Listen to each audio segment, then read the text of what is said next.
Hey guys, and welcome to season 4 of the Us People podcast. I'm your host Savia Rocks, and in this season, we get to remember and reminisce back in time with some of our guests like...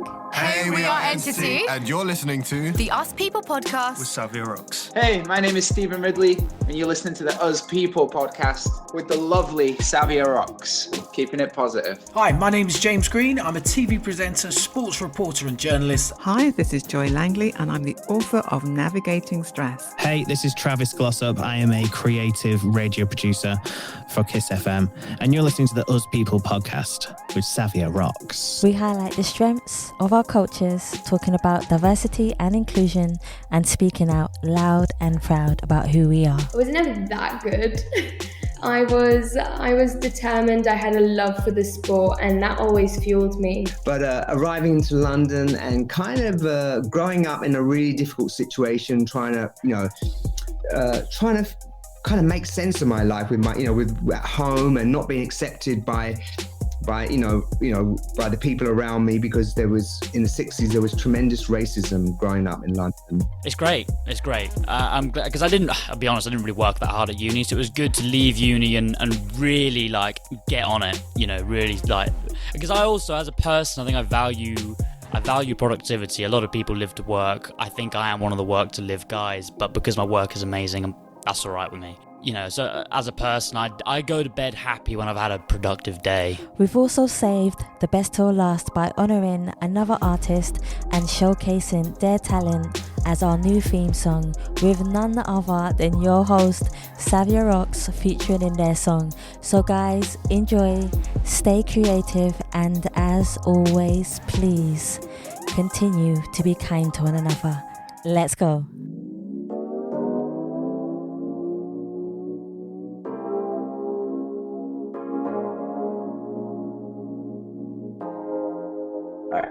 Hey, I'm Lex. I build businesses with lasers, and you're listening to the Us People podcast with Savia Rocks.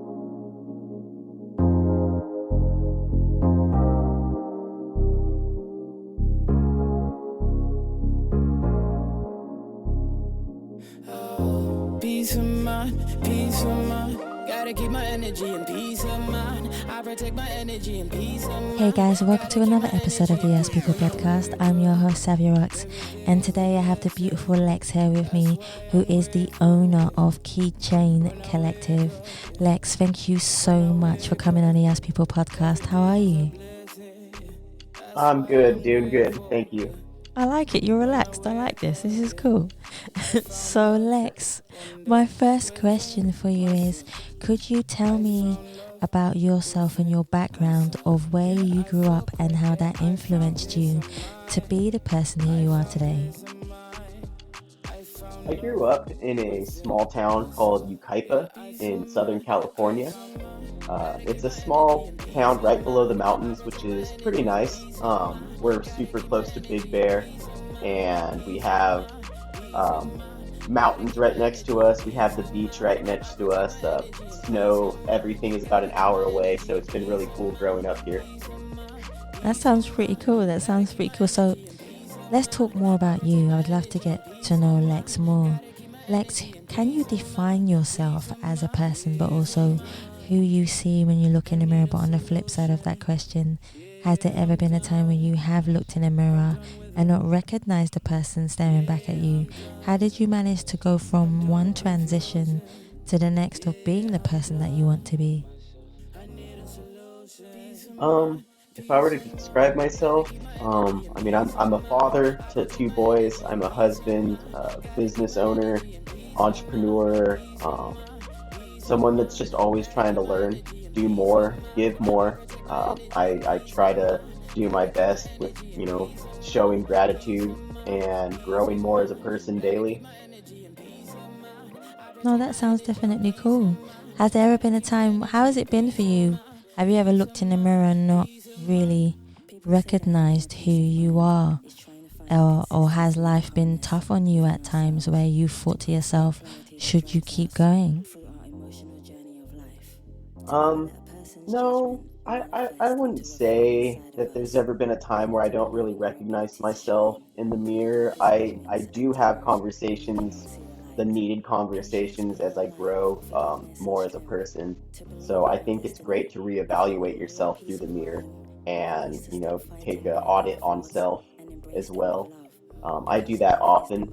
Not that what I'm looking at or who I'm looking at, not that that doesn't represent me, but sometimes when you feel that, if I'm in a funk or if, something's not going as well as I want it to, I can assess why that might be happening and maybe try to gear my mindset or gear what I'm doing more so um, in that direction after I can kind of navigate through it and realize that who I'm looking at in the mirror maybe isn't my best self. Yeah. Um, I could think that. No, I totally understand that. So let's talk about this in actually a different way. What is a day like? Before I get into what you do, I would love to know what a day is like in Lex's life. From when you wake up in the morning to when you're being creative or doing whatever you feel you need to do during the day. I know that most probably your days are always different. But what is a day like in Lex's life? I'm very structured in my days. I kind of have to be like I am a very creative person. I do have to have those creative outlets daily, but I am pretty structured for the most part. Right now, I've been waking up at about 5:30 every morning, and I'll get up immediately. I'll drink some water. I've been doing about 10 to 12 miles on my stationary bike every morning. So I've been very routined on that because I start on the bike around 6 in the morning, and then that way I have 45 minutes for my ride, and then I can shower, and then I take my boys to school. So they just started school right down the street from our house. That's about 2 blocks away. So my wife and I get to walk them to school every morning, which is very nice. Um, but yeah, so we'll take them to school at about 7 to 7:30, and then from taking them to school, I head straight into the shop, which is at my house. So my wife and I will hang out for a little bit in the shop and talk and, just talk about the day or whatever's going on. My wife is a hairstylist, so she has hours kind of sporadically here and there. So we'll hang out when we can, and the mornings are always nice because we get to sit and talk. And I, after that point, I basically plan out the rest of my day. If I haven't done it the day before, I'll plan out my work day because from then on out, it's all work until around 2 o'clock, and then I get my boys. So I'll pick them up from school every day, and they get home and they hang out and do their stuff. I'll usually work till maybe 3 or 4, maybe around that time. And then it's just I hang out with them. I'll cook dinner and do whatever needs to be done with them and homework and all that stuff. And then hang out with the wife for however long. And then depending on the day, we'll either watch something together or hang out, or I go back to work and work till maybe 10 or 11 at night. Wow. That's Yeah, I've been pulling dedication. in some late 12 and 1 a.m. shifts lately. That's been a little rough. Oh, wow. It's all worth it in the end, though. It's definitely all worth it in the Yes, end. I absolutely. I love what I do, and working for myself never makes it feel like it's actual work. Yeah. So it's just things I have to get done is kind of more how I look at it. Let's talk about what you do, Lex. So, Keychain Collective, how did that even come around for you? What made you decide, you know what, I'm going to work for myself and I'm going to do this as a business? I've always had a entrepreneurial background. As a kid, I was into punk rock music and stuff like that, as a teenager. And I've always been into art. I used to paint and draw and all of that. I was in advanced place art classes all through high school. So very artistic my whole life. My mom was very encouraging for me and my sisters to get into it. So my entire family draws and paints, and it's very cool. Um, so I would always draw like punk rock bands on leather jackets for my friends, and they would pay me, and that was kind of how I made money in like Cool. school, and that's how I would pay for the tickets to go to the concerts. Um, so I've always had an entrepreneurial kind of a spirit, and always very into music. So I got into making keychains because I was actually right when I turned 18, I had started working for a guitar company. and they had used lasers and CNCs to create the guitars and the parts for the guitars. And so from 18 basically till now, I have been in some way involved with lasers or CNC programming, which CNC stands for computer numerically controlled devices. They're the giant robotic machinery that cuts wood and metal and whatever else you need it to cut, depending on what you're doing. Much bigger than the lasers I use now, much, much bigger. But so I did that from 18 on, and while working there, I had noticed what the capabilities of these lasers could do. And I had, my entrepreneurial brain starts going off, and I'm like, well, I could do this and this. And I was very into pre-runner trucks, like desert race trucks, the big fiberglass caged, monsters that go 100 miles through the desert. I was very into those at the time. And I was building a truck at the time that I had started working because I barely 18, 19 years old, my first real truck. I have some money to spend, so I start building on it. And I had started using the laser to make acrylic plastic emblems for the trucks that my friends had and that I had. So I was starting to create laser cut plastic pieces for my buddies who had trucks. And it kind of turned into one of my friends who actually built my truck, my very first truck, who built my front end. He was doing races, and he had asked me if I could make some keychains for him and the other racers. So that was how I started making keychains. So I had made some acrylic keychains for him and the other racers, and then it caught on, and I started making more keychains and more and more. So I always stayed kind of in that industry. And this was when I was like 18, 19 years old when I first started doing this. This is before social media, before Facebook or Instagram. This is 2008, 2009. So what I was using was I was just doing sales through forums, internet forums. Yep. For whoever remembers forums, they're kind of dying out because of podcast and Facebook and everything else, Reddit. But that was how I started the whole company. It was going through forums and chiming in and helping people and sending them emblems and making keychains for the races that other people were part in. That's old school. I like it. Yeah. So that was how I started all of it. And I continued into the music industry for maybe 8 years and worked for a couple different companies. Always introduced lasers. I had always done something with lasers because it was very easy to mark and brand things with the machines. I did that. And then I had started my own company that I ran full time doing same laser stuff, but more promotional items. I did plastic keychains and bottle openers, phone cases, a lot of different stuff. And at the time, it just didn't really work because I felt like, one, I was very new to business. I didn't really know what I was doing all that well. I had no idea about marketing. Instagram was brand new. And at this point, and I wasn't really familiar. I didn't really know what to do with it. And it was pretty rough. I was very all over the place. I didn't have like a very specific product that I sold. I didn't have something I mastered. I was just trying to make a bunch of everything. Yeah. And I did that for 1 year, and it just didn't work out. So I closed that company. I ended up going to a shuffleboard company where I was doing programming and engineering for out in Orange County. I did that for over 5 years, and finally, when COVID hit, I had quit that job to do my keychains full time. So by this time, I had Keychain Collective very part-time, maybe 8 months before COVID happened. Around 8 months maybe. And so right when COVID happened, I had quit my job to do this full time. Whoa. And that was basically the real start of seeing it grow, being self-employed. So that was the day that COVID hit. I've been self-employed for Keychain Collective. That is so cool. What would you say to anybody who is, say, for example, working a 9 to 5 and they want to either set up a business similar to yours? What would your advice be to them about taking that leap? Find a product that you're passionate about and go all in on it. If you always go towards your passion and you have good intent, it'll work. True. I truly believe that. Yeah. I think if you have good intention behind what you're trying to sell and you're passionate about, it will sell. Like you will be able to sell it.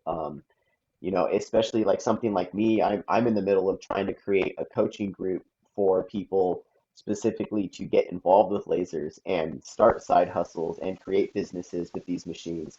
Um, that way, because a lot of people think, that they're too expensive or they're too difficult to use, and you have to be, a computer genius to program these things and all that other kind of stuff. And it's really not like that anymore. At one point, it was a lot more difficult. Running a Yeah. CNC machine used to be way more, you would have to write your code out and do all your own math and all this other stuff. Everything is so automated these days that almost anybody could do it, but people just don't know how to do it, or they don't know how to take that first step towards it. And by this coaching group that I'm trying to start, I'll be able to help people that already have lasers and people that want lasers. That way they can start making money from home and, maybe supplement some income, maybe grow something passionate they're about to leave that 9 to 5 and grow something they're proud of.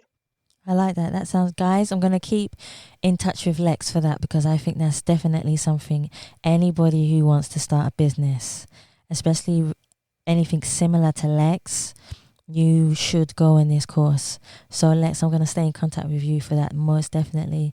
Lex, Absolutely. yeah, definitely. Who has been some of the most inspiring people in your life? Is there anybody that stands out? Because I know for a fact, just from my perspective of things, I know that as we go through life, the people that we may hang around with can change. And as we evolve into the people that we want to become, also the people that evolve with us will either stay with us or will leave behind. And it's just one of those natural things in life. But is there anybody, or is there many people in your life that you can say have inspired you and helped you along the way? Um, Man, personally, I don't have many people around me that aspire to achieve what I'm trying to achieve. Yeah. There's not a lot of entrepreneurs or self-employed people around me. Most people, like family, friends, don't kind of understand or get what I'm trying to do. Yeah. They see my business and they see it working. I've been able to do it this long on my own. So, um, but I think the gravity of what I'm actually trying to do, like the business I'm trying to build, the people that I'm trying to help, Yeah. I think a lot of people don't understand or realize that I am trying to help people, but I have to get to a certain point so I can have the resources to help those people. So, it might come off selfish or it might come off different ways when I don't want to go out to the bar and I don't want to go to the parties or I don't want to go watch a football game or the barbecue because I'm at home working or I'm with my family. Those are just basically, if I'm not working, I'm with my family, and if I'm not working, I'm with my family. Yeah. And so a lot of people maybe don't understand or they don't see that, so you start to lose them as it's not a bad thing, it never has to be a negative thing, but you don't have to surround yourself with those people as much. That's true. And I definitely don't have many friends that I can hang out with and have conversations on those types of level, because as soon as we talk money or goals, and it's leaps and bounds different, then someone might come off as braggy, or that you're talking, that I want to make millions of dollars, and Yeah. people don't think they're ever going to make millions of dollars, but I can't help the amount of people I want to help unless I have millions of dollars. True. And a lot of people just don't see that. And so you start to fade in and out of relationships. So for me, I've gravitated a lot towards podcasts and coaching groups, masterminds, so I can start to be and consume all that content. I have a few podcasts I listen to very specifically for very specific things. I want to learn how to sell, I listen to Ryan Stewman. Yeah. I want to learn how to build culture, I listen to Andy Frisella. Yeah. I want to learn how to brand build and do scaling, I listen to Sean Whalen. Um, I have specific people that I try to get the free content from Yeah. until I actually pay for it, which I do pay for a lot of content as well. Um, my mom is inspiring. She's a hard ass worker. She's always worked super, super hard, never gave up. Same with my grandpa. He was a smart worker. My grandpa was very smart and intelligent, Oh. and I feel like they're work ethic has definitely been instilled into me Yeah. because there was never an option of giving up in my vocabulary. And whether that's ingrained into me or whether that was from my upbringing with my mom or my grandpa, um, that I'm very thankful for. I think people don't grow up with work ethic around them because, most parents come home tired, complain about their jobs, and then watch TV and go to sleep. Yeah. And, I'm thankful I didn't really have that. Like my mom would come home tired, but there wasn't complaining, there was no shit talking. It was always get up, you do it again the next day. We live and you got to work hard. So but I don't think I have many inspiring people around me just because I haven't gotten into those personal groups Yeah. yet to the people that I'm trying to elevate towards. So now I stick to podcasts for now. Obviously I have a few friends that I hang out with here and there, but it's pretty limited. No, that's fair enough. Sometimes they say the less people you have around you is actually the better, because then you only have a certain type of energy. It's definitely something that I've learned along the way. So let's talk about business and creativity, because these two sometimes can be hard to balance. So a lot of people who I've spoken to, Lex, have either said they go really, really deep into the creativity, but then forget about the business. And some people say they go really, really deep into the business and forget about the creativity, because when they go into the business, it kind of slows down their brain and they're not as creative. What is it like for you? How do you handle creativity and being a business person at the same time? I think that I have a good balance. I don't like to use the word balance. I prefer to say that I leverage my time I like that. between what happens. Um, I do lean heavy on the business side for sure, because ultimately the business side is what feeds your family. True. That's what brings the money in. That's what you have to get done. And for what I do, I mean, there's a lot of business on the back end. I have to do, I run everything. I do my invoicing myself, all of my production planning, 100% myself. So trying to balance that and like think that I don't have to do that at times it kind of just can't. One thing that I do try to do that I think I'm pretty good at is I tend to have creative days. You could have an admin day where you're doing nothing but emails, computer work, all of the Yeah. stuff that's on the screen. And then you can have a creative day where you can make something new or do a design or and for what I do, I use Adobe Illustrator every day of my life for designs and artwork. So when I'm feeling that I want to be creative or I feel like maybe something's not right, like I'm just not, like my energy isn't, aligned correctly, I don't Yeah. feel like I'm being creative, I'll just make something.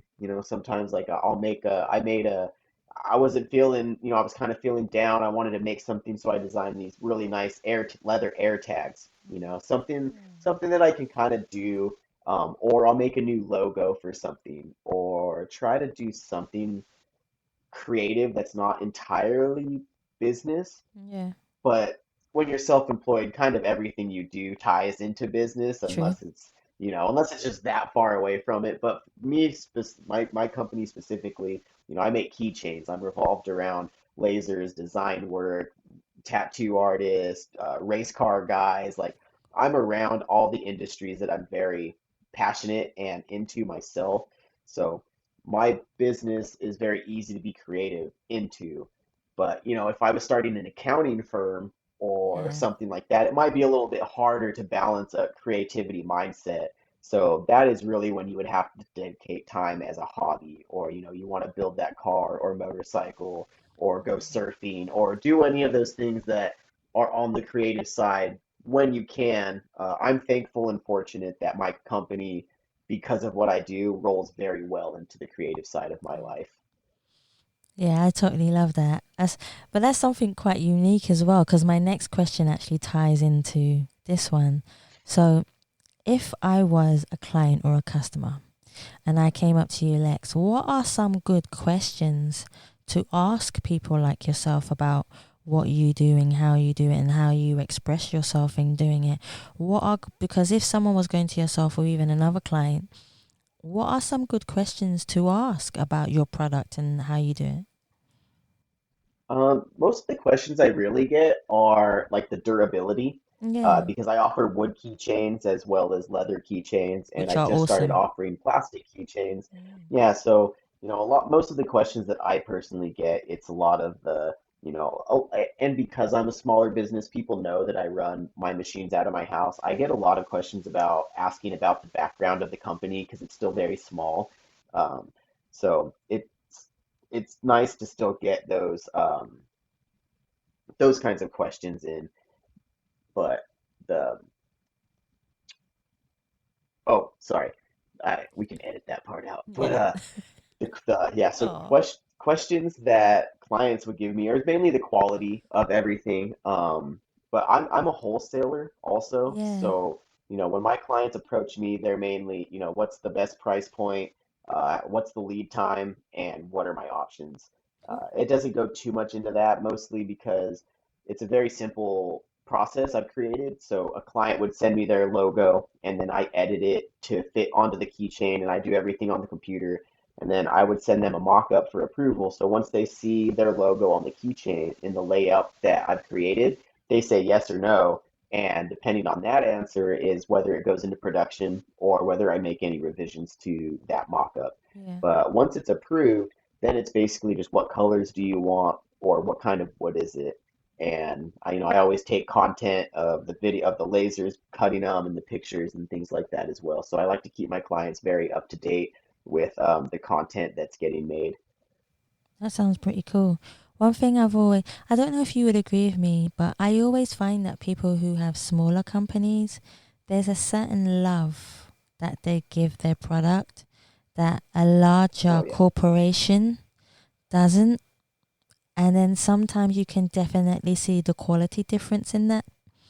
I don't know if you agree with me, Lex, but it's just that something that I've seen that's also made a difference from where I would buy my stuff or who I would go to as a person, because the love is inside the product rather than not saying a big corporation can't do it, but I've just noticed that when a big corporation does get to that level, they can't pay as much attention to the product as they would like to. So, yeah.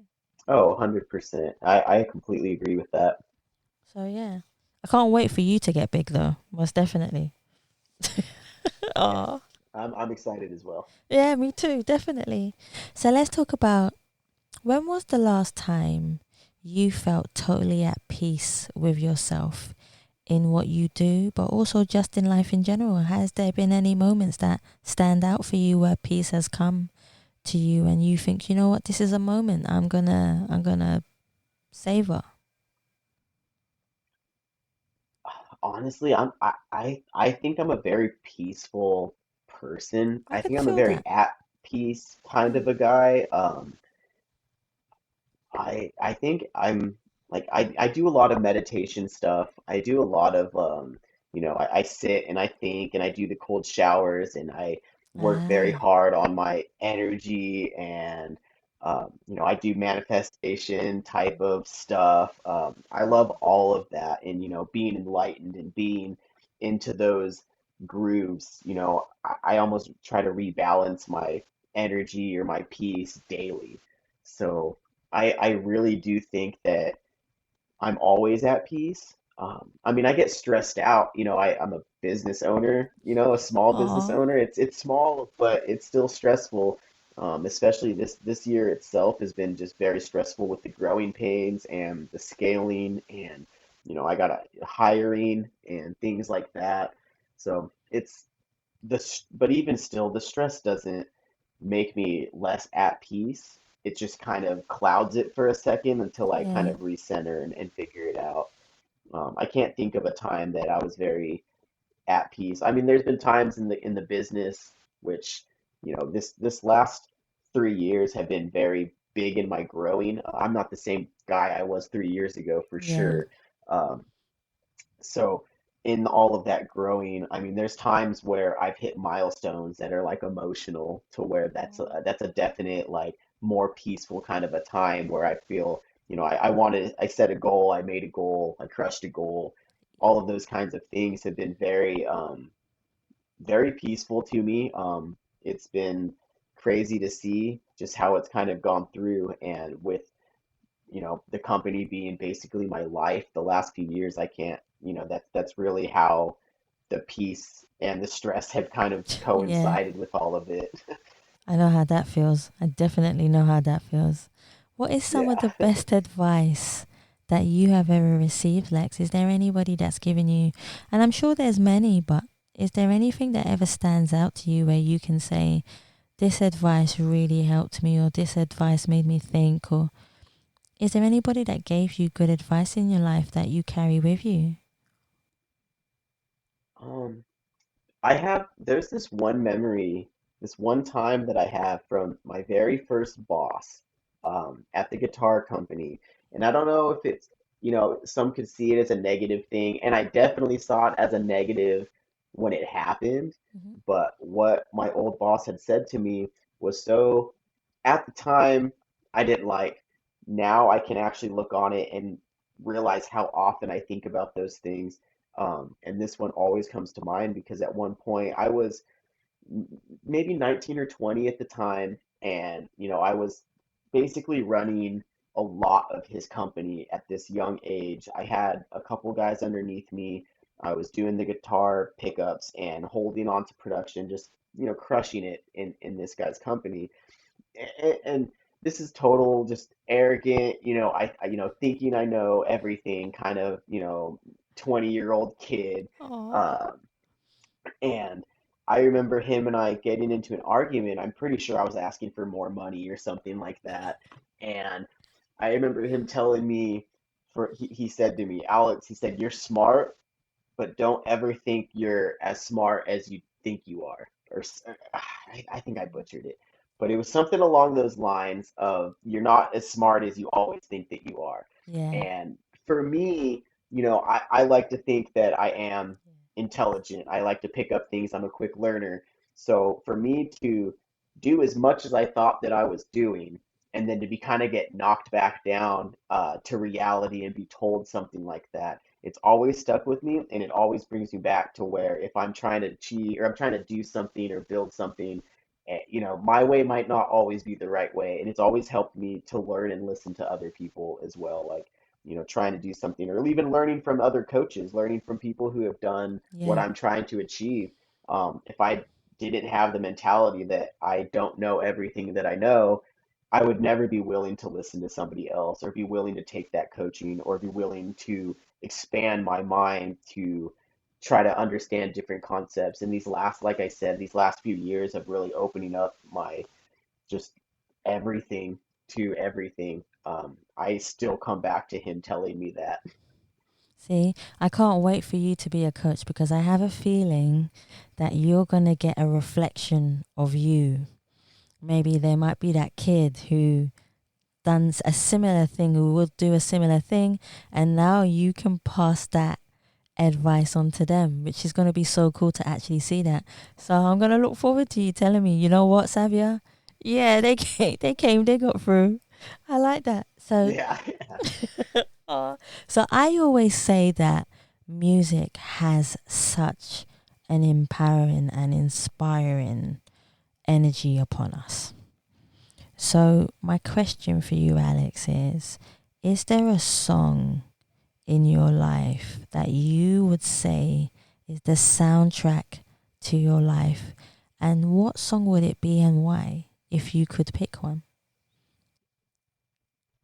I I have this extremely vibrant imagery of the first time that I had heard a Talking Head song called "This Is the Place," and that song, no matter what situation I'm in, that song can play, and it will put me back in that recentered, focused, Whoa. just I'm alive, life must be okay. Yes. And that song always takes me there.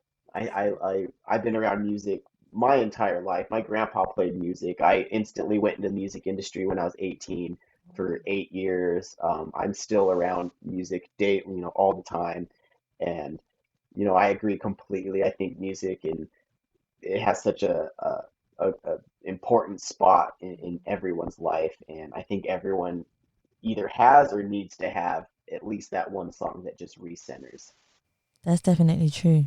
I'm going to listen to that song too. Now you made me intrigued to listen to that song. So, could you tell us if there was ever a time where you felt like you wanted to give up? And I feel this question is important because we all go through this at some times in our life. And I know you've touched based on it a little bit, but I would love for you to talk. Has there been a time where you wanted to give up on what you was doing because you felt that it was not going in the direction that you wanted it to go in? What would you say to anybody who is feeling like this at the moment? Because I feel, especially right now, there are so many things going on in the world, and sometimes our mental health or just our minds in general just wander into places that we don't even know whether or not we're going to come out from. What would your advice be to those people? My advice would be to just don't stop. Don't stop. I mean, it sounds so simple because Yeah. it is that simple. You know, if you don't stop, it'll work. If your intention is in the right direction Yes. and you don't stop and you continue to show gratitude, you continue to do the small things that make the impact, you continue to work on yourself in a selfish level to where you can get out of those feelings and get out of that wanting to quit mentality. I just think that not stopping and getting being able to identify that you're having those feelings is huge as well. Yes. Like you said, the world is crazy. Small businesses are going under like crazy. Everything's getting more expensive. Your dollar isn't worth the same. I'm in California. It's not good right now. A Oh. lot of people are being impacted. Our groceries are literally twice as much. It's very bad for people on, specific income levels. We do well with my company and I've been affected completely. I'm 30 to 40% down this year than I was last year, which is Wow. pretty bad in a small business like this. And I don't know if there was ever a time there was there was never a time that I wanted to quit or thought about giving up on Keychain Collective, but there was a very quick moment where I had actually taken a consulting job at a CNC company for their engineering side. And I had taken this job because sales were getting slow. I was stressing out. Things were getting late. Bills were not getting paid because I had to reinvest into material or I was trying to pay for something else, the overhead with the company, things like that. And I never wanted to quit, but I did think of a pivot. So by me taking this consulting position, I was kind of able to pivot and collect some income and work on what I needed to work on. Yeah. That way I could get back to what was important, which I did end up leaving that position shortly after I started just because my heart was not there. Being self-employed for 3 years, then having to work for somebody was definitely a little bit rough. Yeah. Um, One of the biggest issues was not feeling valued in a company that, because I know what I can do and I know what my company's done and I know how core culture and things can be. So like I said, it was never a I'm gonna quit. It was I'm gonna pivot and work my ass off to get to a spot to where I can focus on what I know I need to focus on. Yeah. And I never wanted to quit, and it was really difficult. Uh, but I ended up, kind of coming out from it a lot more on top. I had kind of I had to take a step back from keychains because I physically just was not in the shop as much. And I had to start looking at things maybe a little bit wider, a little bit more outside. And when I left that other position and coming back to doing Keychain Collective full time, the first day back where it was a whole day, like a whole Monday, it felt like the first time I had left my first job and it kind of revitalized and almost it kind of told me again that what I'm doing is right. It felt correct then. And if I would have quit, I would have never done that. And right now the company is doing great. I'm having great sales back. My clients are coming back, and everything's just been working out really well. But if I would have quit, or if I would have slowed down on Keychain Collective, like none of that would have happened. And I think people think putting a year in is long enough, or even 2 years is long enough. And as soon as they hit a hard time, they're done. But on top of that, if you want to expand on that even more, if you're passionate about what you do, you're never going to want to quit. That's true. Because if you're passionate about it and you're not making the money, you're still enjoying what you're doing. Exactly. You know that you're still loving, you're still waking up excited. But if you don't want to be, if you don't want to be a woodworker and you got to go woodworking every day and it's slow, all of that compounding is going to turn into depression. It's going to turn into anxiety. It's going to turn into you not wanting to do what you have to do. And if that's your only source of income, it's going to get really tough if you quit, And I think that's a lot of people's problems right now is everybody wants to quit before they see the gratification, and everybody wants instant gratification. So when they don't see that and they're not passionate about it, then they're done. But if they would have maybe held on a little bit longer, or if they were a little bit more passionate about what they were doing, they could have waited and maybe got that deal that was that life-changing deal, or that life-changing exposure, or something that puts them and their family in a position that they've dreamed about, but they quit too early to know. Yeah, that's true. That's absolutely. I think one of the other ones, Alex, is people have resentment, but also one of the other things again is I think that social media plays a huge part, because people see it there and then, they want it now, but they don't realize the 10 years of work that you have been doing and striving and struggling, like you're saying, to be where you are now. And it's funny because people will like all the likes in the world when you're with someone who's a celebrity or when you're at that status bar. But when you're first starting out, you don't get those likes. And you are right. It's true. And all it takes is one person, and I mean literally one person, to hear you, see you, believe in you, and help you. Yeah? For you to get to where you want to get to. And you will get there if you have that belief. So I'm so glad you said that. I am so glad you said that. Oh yeah, I mean, people can see where my business is at now, and it's not big by any means. We do well, and for the time that I've had it, it seems like, 3 years to be in a low to mid six figures is pretty quick. For less than 3 years, less than 3 years, it's exciting and everything. You can see my social media, and I put a lot of what I do on social media, like my day to day, and that's very authentic. That is really my day to day and all of that. But nobody sees when I was 19 or 20, learning how to use the lasers on these big different ones where I had to pay to use it outside of like the regular work hours. I used to have to pay to use the laser just so I could learn. And this was when I was 18. So this is 2007. This is a long time ago. And I've always stayed in the laser and CNC industries. And so, people might see Keychain Collective for the last 2 years, and they might see my house or my cars or my shop, all the equipment that I have, things like that on a more materialistic level.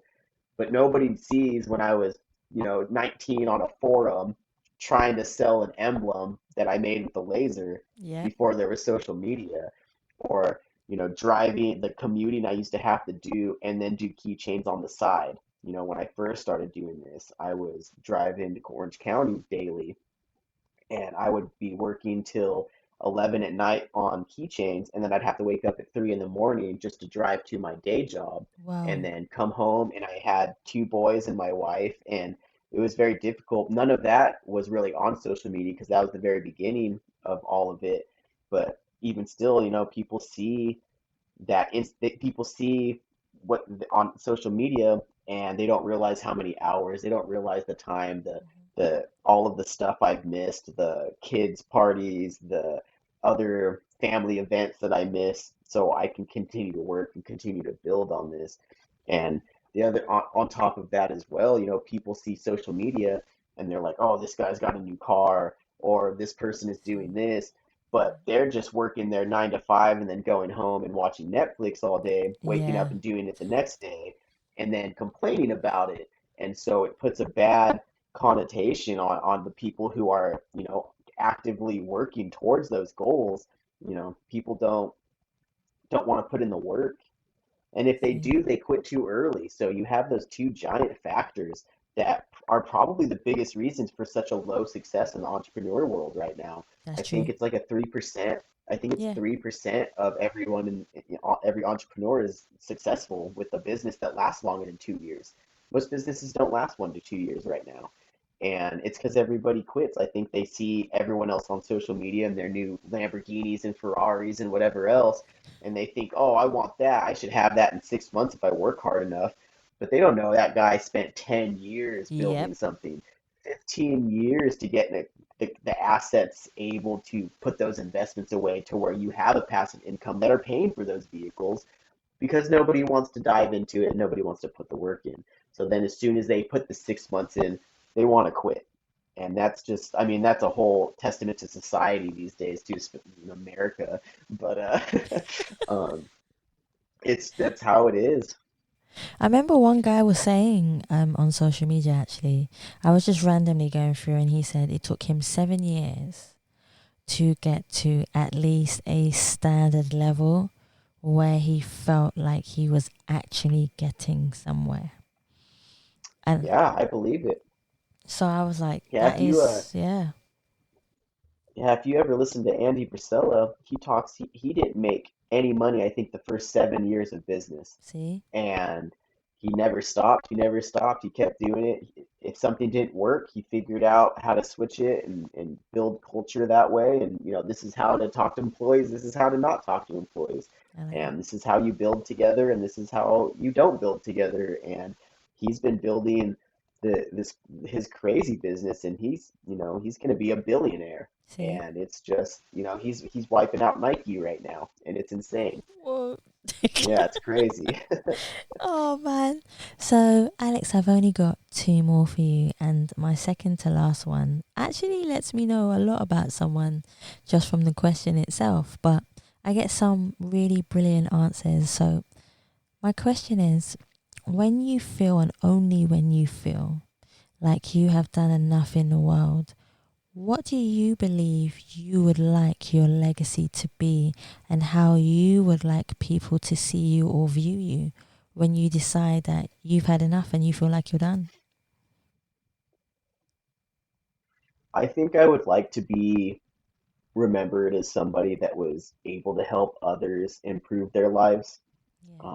Getting to a point to where I can start those coaching groups and I can talk maybe more. I don't think I have the craziest story, but I think I have enough of a story to inspire people to work a little harder, maybe bet on themselves a little bit more. I like that. And if I can do anything to kind of help facilitate that, even in the way of helping others get these machines to maybe build their dreams, or I can help someone find out what they're passionate about and build a monetary product around it so they can create income, and maybe that 500, $1,000 extra a month I can help them make. Maybe that helps their family Yeah. in so many ways.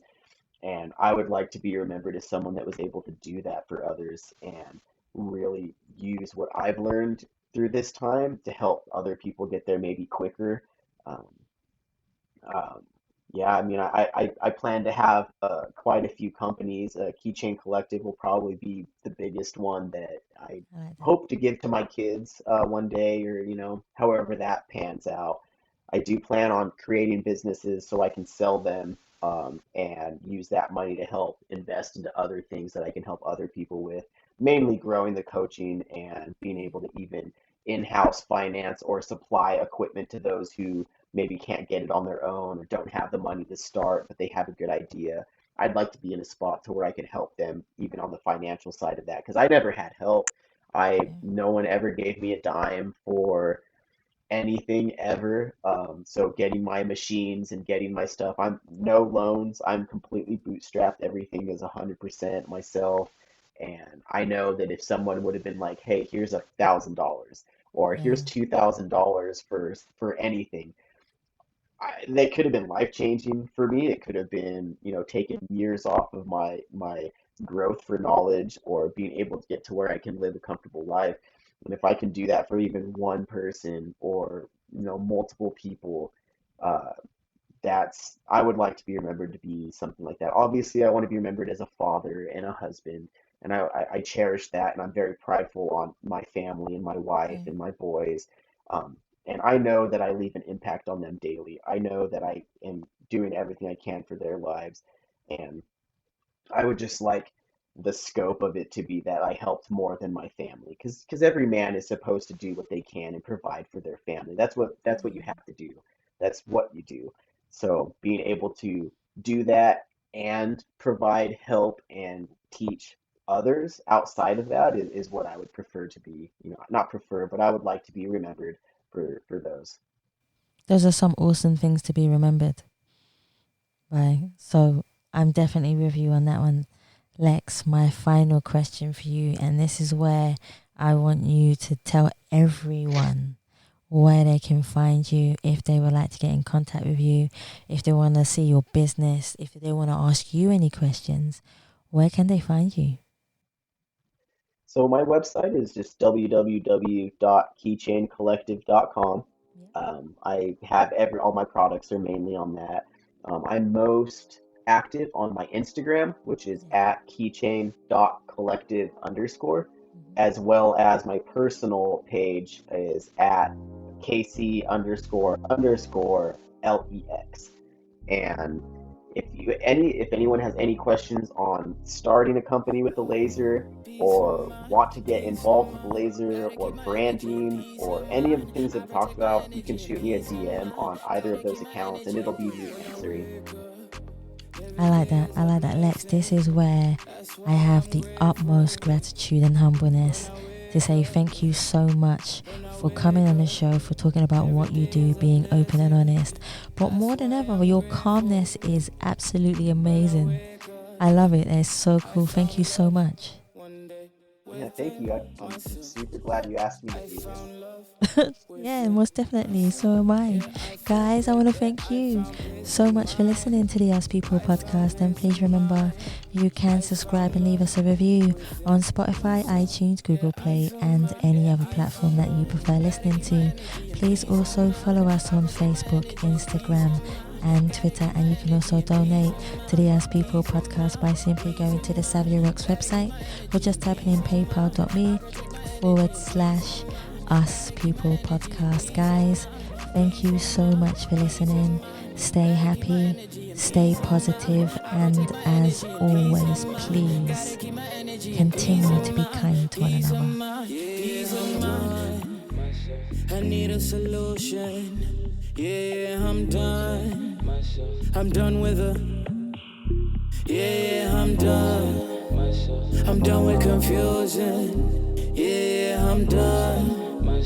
I need a solution. Peace of mind, peace of mind. Gotta keep my energy and peace of mind. I protect my energy and peace of mind. Gotta keep my energy and peace of mind. Peace of mind, peace of mind. Gotta keep my energy and peace of mind. I protect my energy and peace of mind. Gotta keep my energy and peace of mind. Peace of mind, peace of mind. Gotta keep my energy and peace of mind. I protect my energy and peace of mind. Gotta keep my energy and peace of mind. Peace of mind, peace of mind. People say that having a peace of mind is trying to find a consistency of calmness within ourselves, to crave for a clarity that drives us through our emotional journey of life, to never let a person's judgment manifest into a fear inside of us, learning to believe in our ability to shine through the darkest moments and tunnels when we cannot see the light. Patience being our light for forgiveness and strength, to believe in our destiny. If you want real peace of mind, one needs to stop fighting their inner thoughts and embrace them with love, because love is the most amazing and beautiful strength that we have to conquer our peace of mind. Make your thoughts impact a nation by keeping them true and honest, especially to yourself. But make your peace of mind protect you when you don't have strength to embrace anything else. Find your peace of mind by listening to your heart. Peace of mind, gotta keep my energy in peace of mind. I protect my energy in peace of mind. Gotta keep my energy in peace of mind. Yeah, that's the point. I want to talk to these people who want to be millionaires, but they're not talking to a millionaire. Like, I'm on my way. I'm trying to I'm trying to get there. So I feel like it's definitely more resonating to somebody around like me. Gotta keep my energy in peace.